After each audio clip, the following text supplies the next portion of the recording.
Të dashur dëgjues, në videon e sotme do të flasim për dallimin e bletëve nga grenzat. Bletët dhe grenzat ose arzat shpesh ngatërohen sepse ngjajnë shumë me njëra tjetrën, por ato kanë disa dallime. Bletët kanë trup të rrumbullakët dhe të butë, kanë shumë qime në trup dhe kanë një ngjyrë zakonisht kafe në të verdhë. Ato ushqehen me nektar dhe polen dhe prodhojnë mjalt. Janë të qeta dhe tumbojnë vetëm kur ndihen të rrezikuara. Pas thumbimit zakonisht ngordhin. Bletët lozin një rol shumë të rëndësishëm për pjalmimin e bimëve. Grenzat ose arzat. Ato kanë trup më të hollë dhe më të gjatë se bletët. Sipërfaqja e trupit të tyre është e lëmuar dhe me pak qime. Kanë ngjyrë të verdhë të ndezur me të zezë. Ushqehen me insekte dhe tërhiqen nga ushqimet e ëmbla dhe mishi. Janë më agresive se bletët, mund të thumbojnë disa herë, nuk ngordhin pas thumbimit dhe kontrollojnë insektet e tjerë. Bletët kanë ekzistuar që në kohët e lashta. Një nga dëshmitë më të vjetra është një pikturë në shpellat e Cuevas de la Arana në Spanjë, rreth 8.000 deri 10.000 vjet më parë. Aty shihet një njeri që ngjitet në shkëmbë për të marrë mjalt nga një fole bletësh. Kjo tregon se njerëzit e lashtë e dinin ku gjendeshin folet dhe merrnin mjalt nga natyra. Në Egjipt, rreth 4.000 vjet më parë, njerëzit filluan të mbajnë blet në enë balte. Ato prodhonin mjalt rregullisht dhe njerëzit përdornin mjaltin si ushqim, ilaç dhe në rituale fetare. Lind pyetja: si i zbuloi njeriu bletët? Njeriu i zbuloi bletët duke i vëzhguar, si ndërtonin kosheren, si organizoheshin me mbretëreshën dhe si prodhonin mjaltin. Më vonë, shkencëtarët si Carl von Frisch zbuluan se bletët komunikojnë përmes vallëzimit për të treguar se ku ndodhet ushqimi. Pra, njeriu nuk i zbuloi rastësisht bletët, ai i vëzhgoi, mësoi prej tyre dhe gradualisht filloi t'i kultivonte. Kur njeriu filloi të merrte mjalt, ai u detyrua të gjente mënyra për t'u mbrojtur nga pickimet e bletëve. Në kohët e lashta, metoda më e vjetër ishte tymi. Njerëzit ndiznin barishte ose dru të thatë. Tymi i qetëson bletët sepse ato mendojnë se ka zjarr dhe përqendrohen të mbushin barkun me mjalt për t'u larguar. Kur janë të zëna, janë më pak agresive. Kjo metodë përdoret edhe sot. Me kalimin e kohës, bletarët filluan të përdornin rroba të trasha, doreza dhe mbulesë për fytyrën, për shembull maskë me rjetë. Sot përdoret kostumi i bardhë i bletarit, sepse ngjyra e bardhë i qetëson bletët dhe materiali i këtij kostumi është i trashë që thumbi të mos depërtojë. Me zhvillimin e bletarisë, u krijuan kosheret moderne, si për shembull modeli i zhvilluar nga Lorenzo Langstroth në shekullin e 19. Bletarët mësuan si të punojnë me lëvizje të ngadalta dhe të shmangnin aromat e forta dhe lëvizjet e papritura.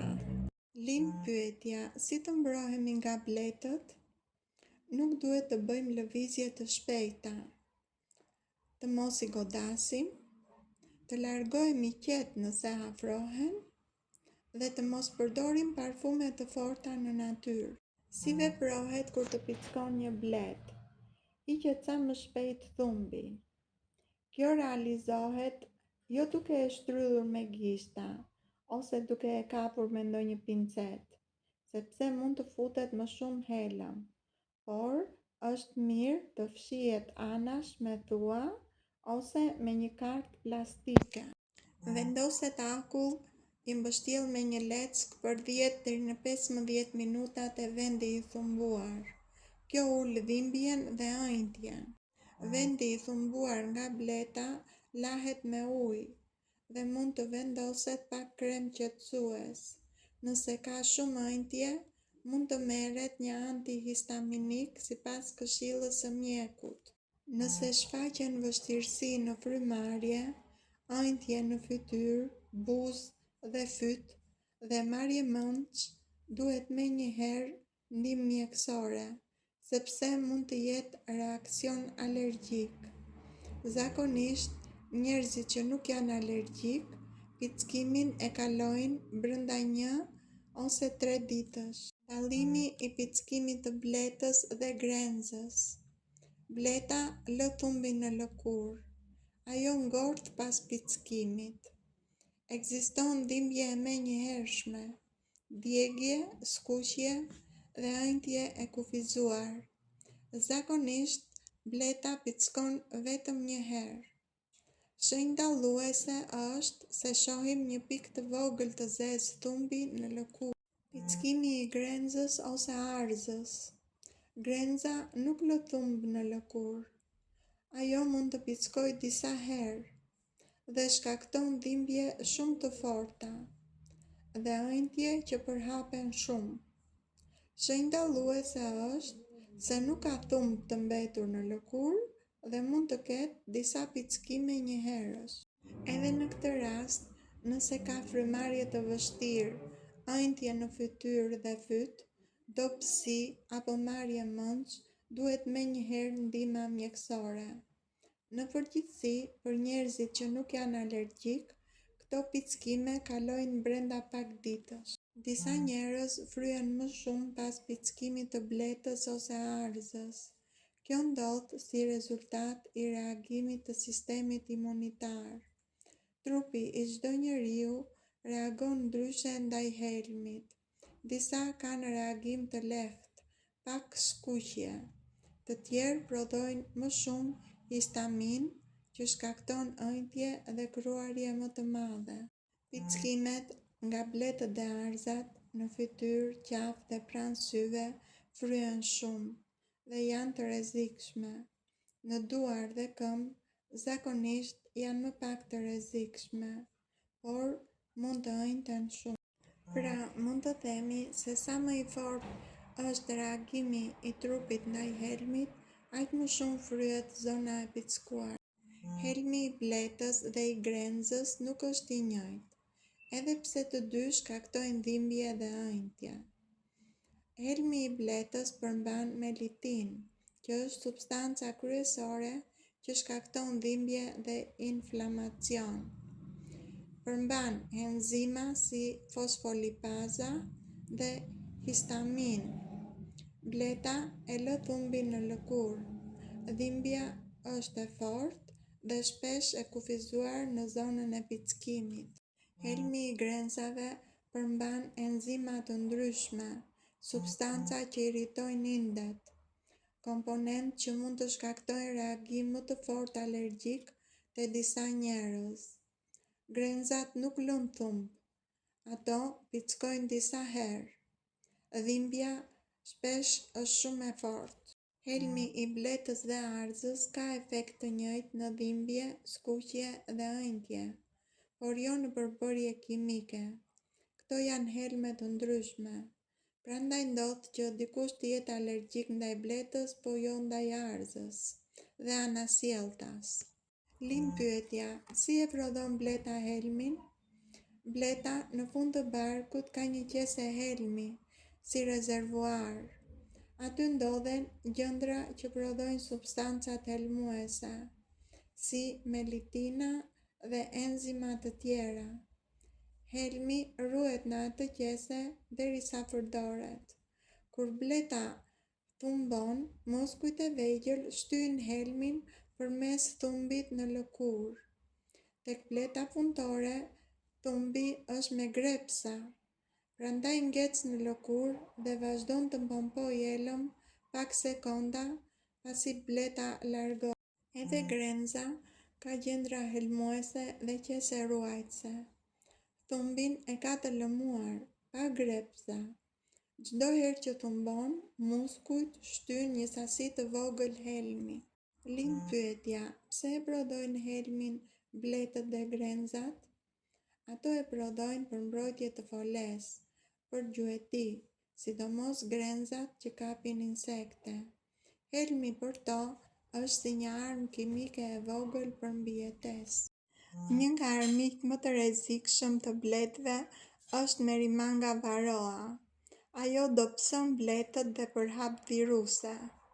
Gjithashtu, temperaturat e çrregullta, thatësirat dhe çrregullimi i kohës së lulëzimit të bimëve ndikojnë te bletët. Bletët dalin për ushqim, por ndonjëherë lulet nuk janë çelur ende. Edhe grenzat kanë armiqtë e tyre natyror. Ata janë shpendët, të cilët hanë grenzat dhe folet e tyre. Ata kanë teknikë për t'i kapur pa u pickuar shumë. Gjithashtu, flutrat grabiqare i kapin grenzat në rrjetat e tyre. Njeriu i sheh shpesh grenzat si dëmtues të frutave dhe ushqimeve. Ai përdor rrjete, agent kimik dhe kurthe, por kjo nuk i eliminon plotësisht grenzat, sepse janë shumë të shkatëta. Pra, si përfundim mund të themi se bletët kanë shumë armiq natyror.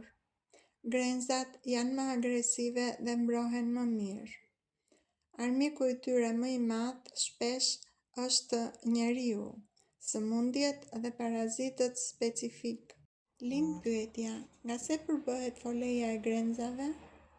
Foleja e grenzave është e përbërë nga një lloj leti që grenzat e prodhojnë vetë, duke përtypur drurin dhe bimët. Ajo është e fortë dhe rezistente ndaj goditjeve. Shumë herë ka një hyrje të vogël që e vështirëson futjen e grabiqarëve, siç janë insektet dhe minjtë. Një koloni ka qindra deri mijëra grenza. Çdo grabiqar që afrohet sulmohet menjëherë nga shumë grenza. Ato mund të pickojnë disa herë, gjë që i bën shumë të rrezikshme për sulmuesit.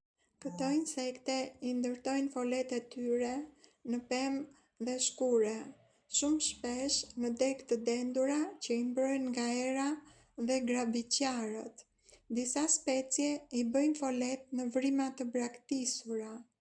Ndonjëherë folet mund të gjenden edhe në qati, në dritare ose në mure të brendshëm. Tipi i folesë së tyre është një letë e hollë e ndërtuar nga bima e përtypur dhe druri i grimcuar. Foleja ka një formë të rrumbullakët. Lind pyetja, për sa kohë qëndron një fole grenze? Në sezonin e verës, një fole zakonisht përdoret vetëm për një sezon. Në fund të vjeshtës, shumica e grenzave ngordin. Vetëm mbretëresha qëndron për të kaluar dimrin. Mbretëresha fillon koloninë e re në pranverë me një fole të re. Bletët nuk janë vetëm ato që njohim për mjaltin. Ekzistojnë shumë lloje racash dhe secila ka karakteristika të ndryshme. Bleta evropiane e mjaltit. Kjo bletë është e zakonshme në Evropë dhe Amerikë. Ajo është bleta kryesore e bletarëve. Bleta afrikane e mjaltit. Kjo bletë është më agresive se sa ajo evropiane. Përhapet shpejt, veçanërisht në Afrikë dhe Amerikën Latine. Një koloni e saj mund të sulmojë në masë për t'u mbrojtur. Bleta aziatike e mjaltit. Jeton në Azi, është më e vogël se bleta evropiane dhe prodhon më pak mjalt, por është më rezistente ndaj disa parazitëve lokal. Mjedisi kur rriten bletët duhet të jetë pa pesticide dhe helme bujqësore. Pesticidet mund të dëmtojnë shijen e mjaltit dhe të dobësojnë bletët. Bletët përdorin ujë për të ftohur kosheren dhe për të holluar mjaltin gjatë përpunimit. Uji i pastër ndihmon në cilësinë dhe ruajtjen e mjaltit. Temperatura e përshtatshme ndihmon bletët të mbledhin dhe përpunojnë nektarin. Numri i luleve që viziton bleta. Një bletë punëtore mund të vizitojë rreth 50 deri 100 lule për orë. Një ditë e zakonshme e mbledhjes së nektarit zgjat 4 deri në 6 orë. Kështu që një blet mund të vizitojë 200 deri 600 lule në një ditë. Ky informacion bazohet në fakte të mbledhura me ndihmën e një asistenti inteligjent.